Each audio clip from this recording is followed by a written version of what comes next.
The Washington County Sheriff's Office using a new training system for deputies and whether to use force in different situations. Now, the training puts deputies in scenarios they may have never experienced to test their knowledge of the law and use of force guidelines. Jessica Cha was there to watch. Officers can train on more than 100 scenarios, from the most peaceful. Hey, Oscar, how's it going? Wasn't speeding. To the most deadly.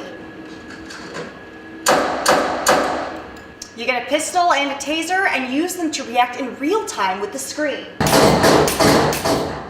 Lieutenant Derek Durden is Washington County's professional standards and training officer. He says this $42,000 system comes with a laptop, screen, and cameras that track your movement. Exposes them to potential use of force scenarios. It helps them evaluate their knowledge of use of force law.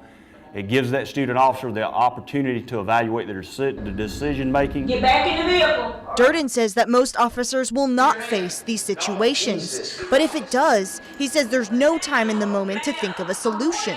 If you don't have confidence going into an encounter like this, you're going to more than likely overreact, especially if you're not confident in what the law says. So we're putting them in those situations ahead of time. It does happen that training will kick in and they'll know how to react responsibly. Because you never know what's in the vehicle. That's right. Well, it definitely felt like a real life situation because those are things that can happen. Jail Administrator Amy Watson has been with the Sheriff's Office for over a year. She says she's never had to use her weapons. Whether I was making the right decision or, what to do next or what the perpetrator was going to do.